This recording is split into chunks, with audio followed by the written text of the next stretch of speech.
Welcome to Cooking 101. With the men bringing the food for Easter, I thought this would be an appropriate time to cover some of the basics of cooking.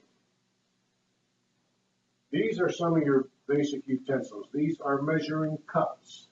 Either the yellow or the white, the color doesn't matter. This is another type of measuring cup. This is for liquid measure. These are measuring spoons. This allows you to get the exact measurements that your recipe calls for. This is a mixer. This is what we call a hand mixer. And then here we have your grandma's hand mixer. You've probably been walloped with this a few times when you were young.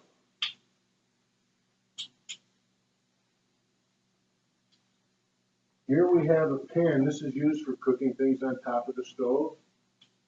If your recipe calls for baking, this is a baking pan. You place that inside the stove.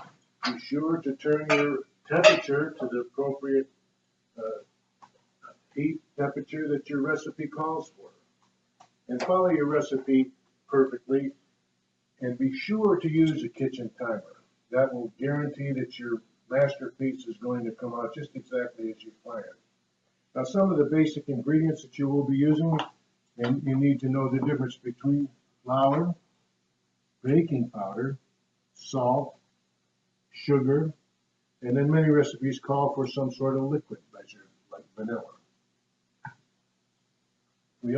Some recipes will call for eggs to be separated. We'll use an egg separator for that. That's right here. And you don't use that by putting one egg on either side of the egg separator.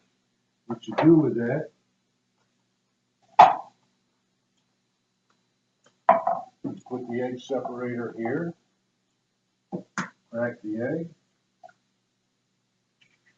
put it in here, and your egg white flows into your container, supposedly. And then your egg yolk stays separated in the egg separator. When you're all done, because your wife is not allowed to do any hands-on help for this, there will be dirty dishes. So it's important to know the next step. You'll have to take your dishes, your utensils, scrape all of the debris off into the garbage disposal. And then you take liquid detergent, put that into your dishwashing pan, turn on the hot water, wash the dishes, rinse them thoroughly, and place them in the dish drainer. If you prefer to use your dishwasher, be sure that your wife helps you place the dishes in the correct place in your dishwasher. And if you follow all these steps, you should have a masterpiece to bring that you'll be proud of on Easter morning. Thank you for joining me in Cooking 101.